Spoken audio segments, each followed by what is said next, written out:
ራዊ እርምጃ ተጨባጭ ስጋት የተጋፈጠችው ኢራን ወደ ቀጠናዊ ተቀናቃኟ ሳውዲ አረቢያ ተስፋ የቆረጠ የዲፕሎማሲ ገመድ ዘርግታለች።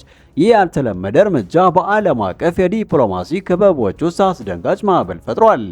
የኢራኑ ፕሬዝዳንት መሱድ ፔዜሽኪያን ለሳውዲ አረቢያ አልጋ ወራሽ ልዑል መሐመድ ቢን ሰልማን በቀጥታ ደብዳቤ እንደጻፉም ኢራን ግጭት አትፈልግም የሚል መግለጫ የላቀ ክልላዊ ትብብርን እንደምትፈልግ ማረጋገጫና ሉዓላዊ መብቶቿ በግልጽ ከተረጋገጡ የቆየውን የኒኩሌር አለመግባባቶች በዲፕሎማሲ ለመፍታት ክፍት መሆኗን ዳግም አጽንኦት ሰጥታለች።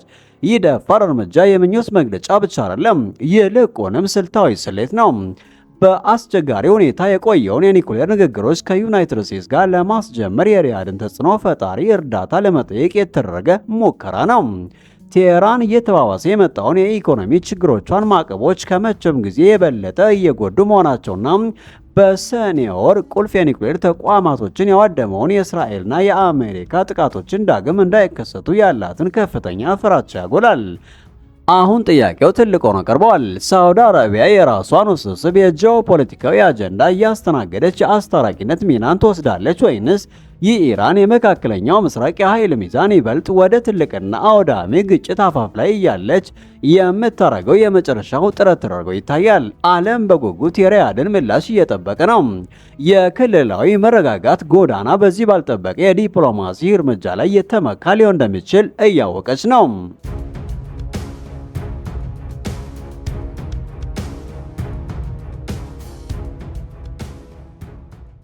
በተመሳሳይ ጊዜ በመካከለኛው ምስራቅ ያለው የኒኩሌር ባሩድ በርሜል ይበልጥ ተለዋውጧል።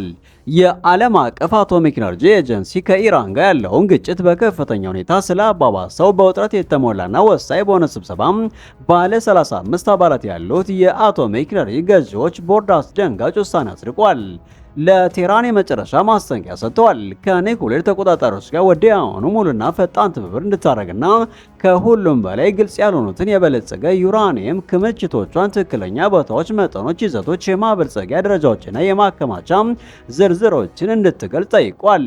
የአቶሚክ ኤነርጂ ባለስልጣናት በሰኔ ወር የእስራኤልና የአሜሪካ ጥቃቶች ቁልፍ ተቋማትን ከጎዱ ወዲህ የተጎዱ የኒኩሌር ቦታዎችን መድረስ አለመቻላቸውና ስለ ኢራን 60% ክምችቶች አስተማማኝ መረጃ ማግኘት አለመቻላቸውን በተመለከተ ከባድ ስጋት ገልጸዋል።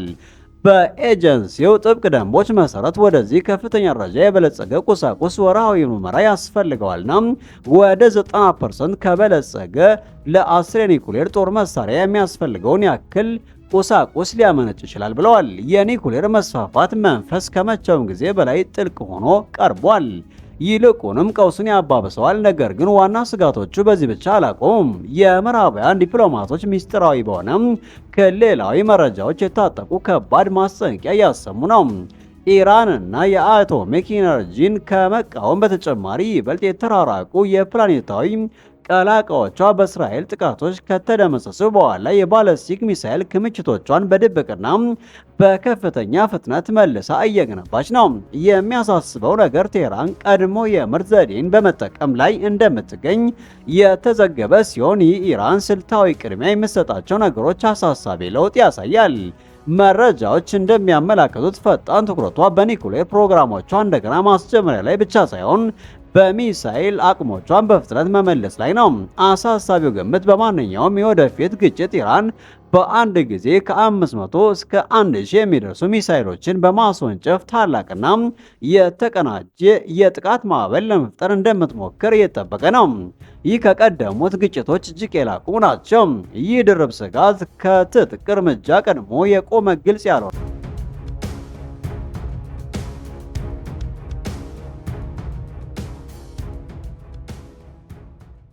በመጨረሻም አውዳሚውና የማያቋርጠው ጥቃት በደቡባዊ ጋዛ ላይ አስከፊ ጉዞውን ቀጥሏል። የቅርብና ከጊዜ ወደ ጊዜ እየጨመሩ የመጡ አስደናቂ ሪፖርቶች ቢያንስ የ5 ተጨማሪ ፍልስጤማውያንን አሳዛኝና ፍጹም ትርምስ የለሽ ሞትን አረጋግጧል። እስራኤል ያደረሰችው የአየር ጥቃት ያለአንዳች ልዩነት በጭካኔ የተገለጸው በካን ዩኒስ ምስራቃዊ ክፍል በሚገኝ በባኒ ሶሃይላ አካባቢ የሚገኝ የመኖሪያ ቤት ሙሉ በሙሉ ወድሟል። ይህ አንድ አውዳሚ ጥቃት ብቻ 3 ንጹሃን ሰዎችን ሕይወት ቀጥፏል። ይህ ደግሞ በዚህ አካባቢ በሚንቀሳቀሱ ደፋርና አቅመ ደካማ በሆኑ የሲቪል መከላከያ ኃይሎች የተረጋገጠ ነው። በተናጠር ግን በተመሳሳይ አሳዛኝ ሁኔታ 2 ተጨማሪ ሰዎች በካን ምስራቃዊ ክፍል በሚገኝ በአባሳን አልካቢራ ሕይወታቸው አልፏል። ይህ እውነታ በከተማዋ ከፍተኛ ጫካ ውስጥ ካለው ናስር ሆስፒታል በሚወጡ አስከፊ ሪፖርቶች ተረጋግጧል። የጋዛ ጤና ጥበቃ ሚኒስቴር እየተካሄደ ያለው የሰብአዊ አሳዛኝ ሁኔታ ዋና መዝጋቢ ሆኖ በማገልገል ከጊዜ ወደ ጊዜ አስከፊና ሊሸከም የማይችል ምስል እያሳየ ነው። ሚኒስትሩ እስራኤል ባለፉት 24 ሰዓታት ብቻ በጭካኔና ያለማቋረጥ አስገራሚ 32 ፍልስጤማውያንን እንደገደለች ገልጸዋል። ይህ አውዳሚ የሞት ቁጥር 12 ንጹሃን ሕፃናትና 8 ሴቶችን አሳዛኝ ሞት ያካትታል።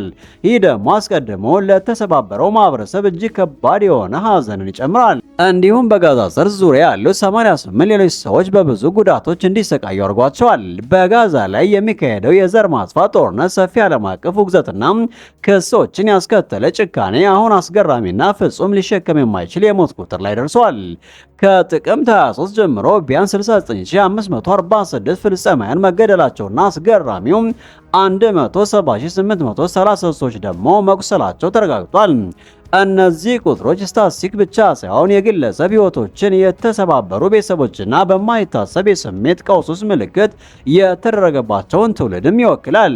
በአንጻሩና ለዚህ ቀጣይ ውድመት አውድ ለመስጠት ጥቅምት 7 23 በሐማስ የሚመራው ጥቃት ደግሞ በእስራኤል ውስጥ በጠቅላላው 1139 ሰዎች በአሳዛኝ ሁኔታ ተገድለዋል።